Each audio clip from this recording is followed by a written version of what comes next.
Masya Allah, senang sekali ya dengarnya ya, karena perkembangan Muslim di Jerman itu begitu pesat, namun juga fakta-faktanya sangat unik, termasuk peraturan yang ada di sana ya. Betul sekali ya, kalau kita lihat tadi masjid sudah ada sekitar 200 lebih yang ada di Jerman. Kemudian ada makam khusus buat orang-orang yang memang Muslim di sana, dan juga tadi ada peraturan punya anak lebih dari satu dikasih hadiah. Masya Allah. Masya Allah ya. Tapi memang begini, kemanapun kita pergi, tinggal dimanapun, memang setiap negara itu memiliki kekurangan dan kelebihannya masing-masing, dan kita harus menghargai itu semua. Betul, dan kita berharap mudah-mudahan umat Islam di Jerman, di Eropa, di Amerika, dan seluruh dunia ini bisa berkembang secara pesat insya Allah dan semakin besar. Amin, ya Rabbal Alamin. Nah, berikutnya apa sih? Selanjutnya punya berita tentang hukum hutang di dalam Islam. Hukum hutang di dalam Islam. Ya, nah, ini penting sekali ya. Kadang-kadang kita berhutang, kemudian kita tidak tahu bagaimana hukumnya, apakah kemudian kita wajib bayarnya, bagaimana caranya. Iya, ya. Supaya lebih jelas nanti kita lihat ya sesaat lagi. Tetap di Berita Islami Siang.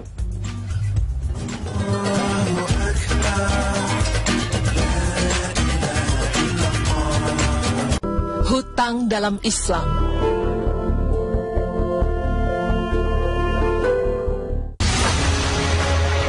Dalam Islam, hukum asal dari berhutang adalah boleh. Allah Subhanahu wa Ta'ala menyebutkan sebagian adab berhutang di dalam Al-Quran. Dalam firman-Nya yang artinya, hai orang-orang yang beriman, apabila kalian bermuamalah tidak secara tunai untuk waktu yang ditentukan, hendaklah kalian menuliskannya. Quran Surah Al-Baqarah ayat 282. Rasulullah SAW pun pernah berhutang.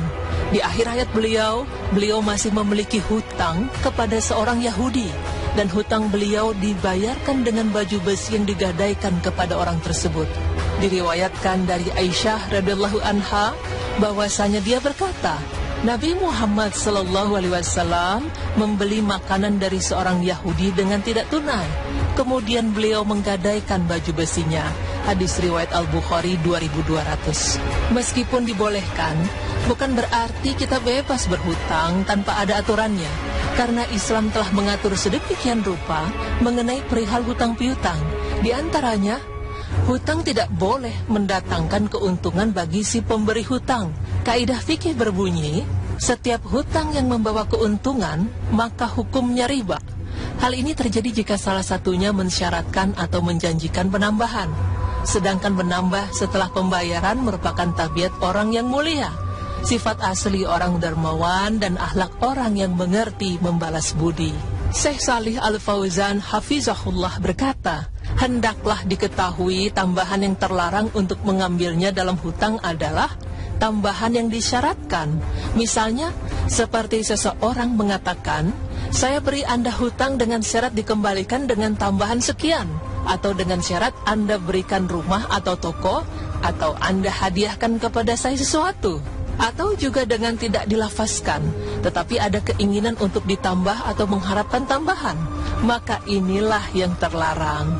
Adapun jika berhutang, menambahnya atas kemauan sendiri, atau karena dorongan darinya tanpa syarat dari yang berhutang, maka itu tidak terlarang mengambil tambahan.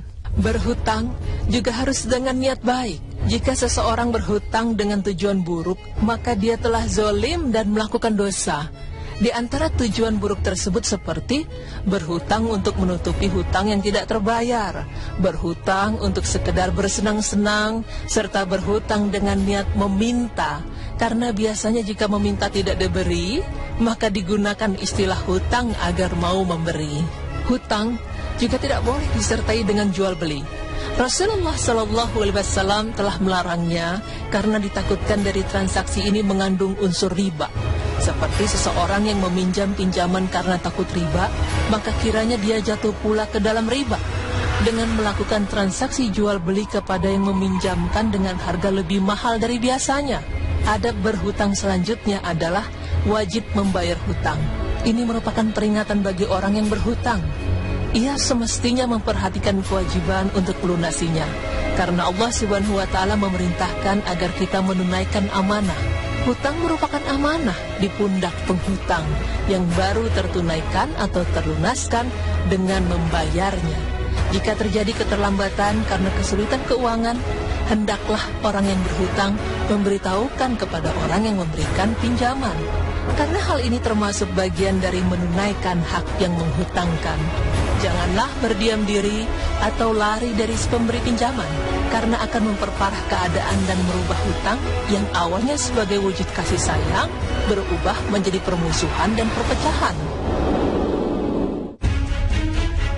Ketika kita dihadapkan pada situasi yang membutuhkan uang, hendaknya kita berusaha mencari solusi sebelum berhutang dan usahakan hutang merupakan solusi terakhir setelah semuanya terbentur. Selanjutnya diperbolehkan bagi yang berhutang untuk mengajukan pemutihan atas hutangnya atau pengurangan dan juga mencari perantara atau syafaat untuk memohonnya. Pemirsa, tadi adalah etika berhutang dalam Islam. Akan tetapi banyak kaum muslimin yang menganggap remeh hal ini. Mereka merasa nyaman dengan adanya hutang yang melilit dirinya. Rasulullah sendiri pun, beliau hanya berhutang ketika beliau memang membutuhkan dan sangat terdesak.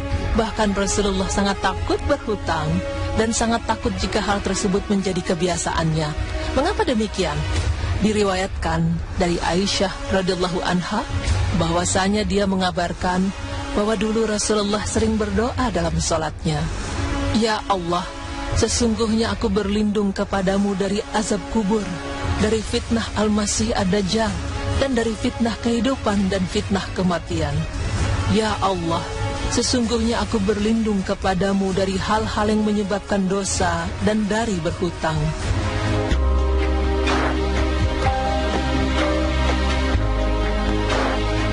Semuanya terbentur. Selanjutnya diperbolehkan bagi yang berhutang untuk mengajukan pemutihan atas hutangnya atau pengurangan dan juga mencari perantara atau syafaat untuk memohonnya. Pemirsa, tadi adalah etika berhutang dalam Islam. Akan tetapi banyak kaum muslimin yang menganggap remeh hal ini. Mereka merasa nyaman dengan adanya hutang yang melilit dirinya.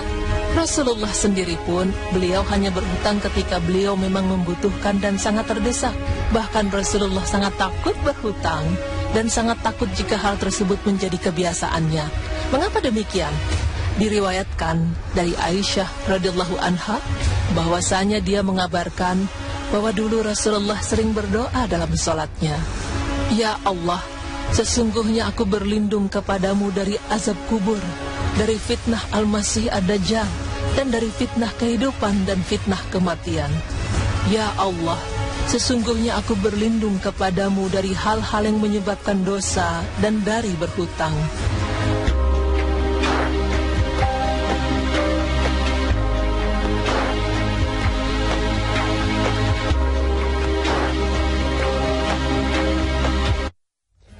Nah pemirsa, sekarang sudah sangat lebih jelas ya bagaimana hukum hutang di dalam Islam. Walaupun memang di dalam Islam diperbolehkan, tapi memang kita sebagai umat muslim harus berhati-hati kalau kita ingin berhutang. Betul sekali, dan ada beberapa etika-etika tadi yang harus dijaga ketika kita mau berhutang. Misalnya tadi, hutang tidak boleh digunakan untuk bersenang-senang. Kemudian tidak boleh dengan niat yang buruk. Kemudian yang paling penting adalah harus punya keinginan untuk membayar hutang itu. Jangan ketika sudah punya uang, kita pura-pura lupa atau ntar aja ya, kira-kira begitu ya saya. Iya, betul. Jadi niatnya harus benar-benar baik untuk mengembalikan hutang. Iya, betul. Dan ini juga jadi pelajaran untuk kita ya, supaya kita lebih berhati-hati lagi dalam bersikap dalam hal apapun gitu ya. Betul sekali. Dan alhamdulillah pemirsa sudah 30 menit kita menemani Anda. Iya, nggak kerasa ya. Semoga semua yang kita tayangkan tadi bermanfaat ya. Amin, amin. Dan jangan lupa untuk mention Twitter kami di @beriman_ttv, dan jangan lupa juga untuk follow Instagram kami di @beriman_transtv. Jadi kalau mau ada kritik dan saran silahkan mention ke kita saja. Betul, jangan lupa untuk saksikan terus berita Islami siang dan berita Islami masa kini hanya di Trans TV. Wassalamualaikum warahmatullahi wabarakatuh.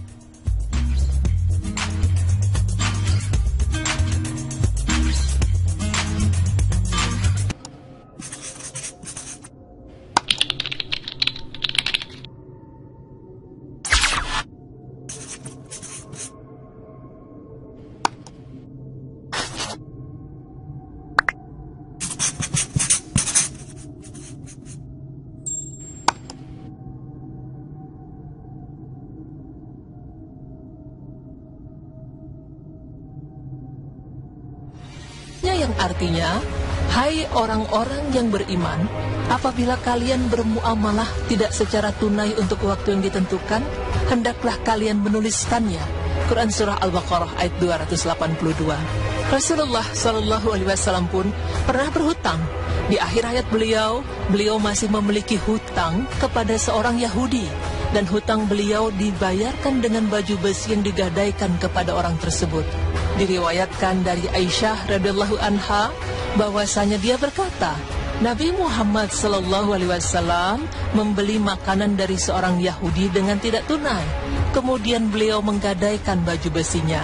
Hadis riwayat Al-Bukhari 2200. Meskipun dibolehkan, bukan berarti kita bebas berhutang tanpa ada aturannya. Karena Islam telah mengatur sedemikian rupa mengenai perihal hutang piutang. Di antaranya, hutang tidak boleh mendatangkan keuntungan bagi si pemberi hutang. Kaidah fikih berbunyi, setiap hutang yang membawa keuntungan, maka hukumnya riba.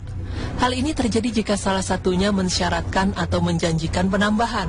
Sedangkan menambah setelah pembayaran merupakan tabiat orang yang mulia, sifat asli orang dermawan dan akhlak orang yang mengerti membalas budi. Syekh Shalih Al-Fauzan hafizahullah berkata, hendaklah diketahui tambahan yang terlarang untuk mengambilnya dalam hutang adalah tambahan yang disyaratkan. Misalnya, seperti seseorang mengatakan, saya beri Anda hutang, aku berlindung kepadamu dari azab kubur, dari fitnah Al-Masih Ad-Dajjal, dan dari fitnah kehidupan dan fitnah kematian. Ya Allah, sesungguhnya aku berlindung kepadamu dari hal-hal yang menyebabkan dosa dan dari berhutang.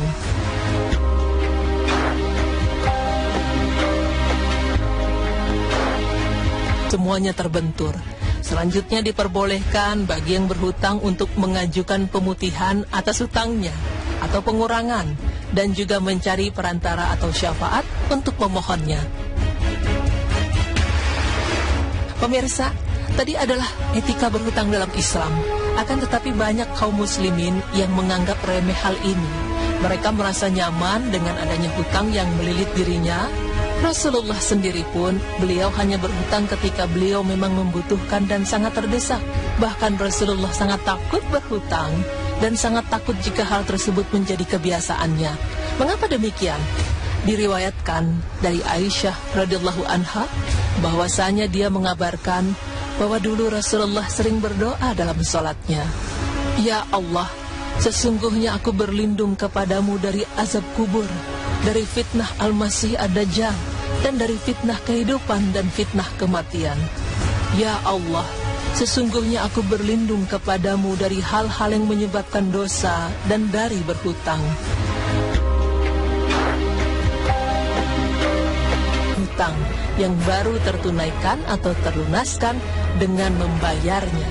Jika terjadi keterlambatan karena kesulitan keuangan, hendaklah orang yang berhutang memberitahukan kepada orang yang memberikan pinjaman. Karena hal ini termasuk bagian dari menunaikan hak yang menghutangkan.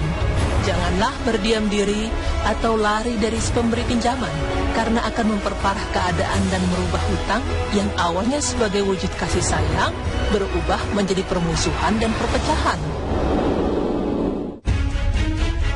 Ketika kita dihadapkan pada situasi yang membutuhkan uang, hendaknya kita berusaha mencari solusi sebelum berhutang, dan usahakan hutang merupakan solusi terakhir setelah semuanya terbentur.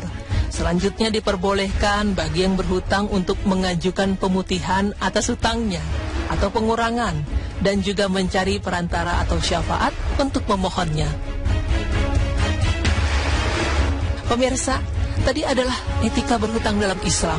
Akan tetapi banyak kaum muslimin yang menganggap remeh hal ini. Mereka merasa nyaman dengan adanya hutang yang melilit dirinya. Rasulullah sendiri pun, beliau hanya berhutang ketika beliau memang membutuhkan dan sangat terdesak. Bahkan Rasulullah sangat takut berhutang dan sangat takut jika hal tersebut menjadi kebiasaannya. Mengapa demikian? Diriwayatkan dari Aisyah radhiyallahu anha bahwasanya dia mengabarkan bahwa dulu Rasulullah sering berdoa dalam sholatnya. Ya Allah, sesungguhnya dengan syarat dikembalikan dengan tambahan sekian, atau dengan syarat Anda berikan rumah atau toko, atau Anda hadiahkan kepada saya sesuatu. atau juga dengan tidak dilafazkan, tetapi ada keinginan untuk ditambah atau mengharapkan tambahan, maka inilah yang terlarang. Adapun jika berhutang, menambahnya atas kemauan sendiri, atau karena dorongan darinya tanpa syarat dari yang berhutang, maka itu tidak terlarang mengambil tambahan. Berhutang juga harus dengan niat baik. Jika seseorang berhutang dengan tujuan buruk, maka dia telah zolim dan melakukan dosa. Di antara tujuan buruk tersebut seperti berhutang untuk menutupi hutang yang tidak terbayar, berhutang untuk sekedar bersenang-senang, serta berhutang dengan niat meminta. Karena biasanya jika meminta tidak diberi, maka digunakan istilah hutang agar mau memberi. Hutang juga tidak boleh disertai dengan jual beli. Rasulullah SAW telah melarangnya karena ditakutkan dari transaksi ini mengandung unsur riba. Seperti seseorang yang meminjam pinjaman karena takut riba, maka kiranya dia jatuh pula ke dalam riba dengan melakukan transaksi jual beli kepada yang meminjamkan dengan harga lebih mahal dari biasanya. Adab berhutang selanjutnya adalah wajib membayar hutang. Ini merupakan peringatan bagi orang yang berhutang. Ia semestinya memperhatikan kewajiban untuk melunasinya, karena Allah Subhanahu wa Ta'ala memerintahkan agar kita menunaikan amanah. Hutang merupakan amanah di pundak penghutang.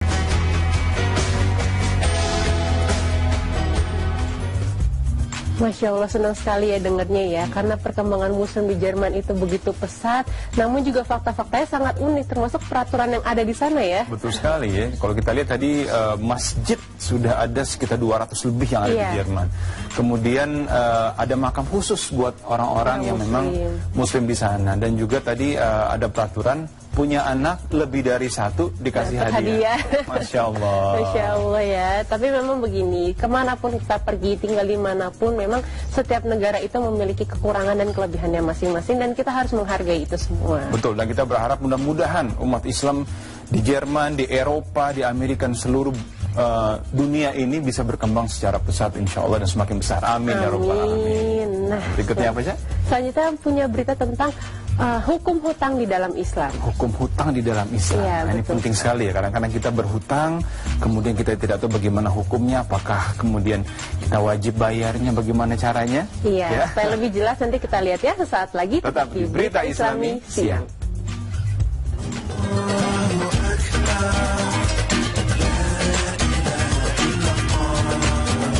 Hutang dalam Islam.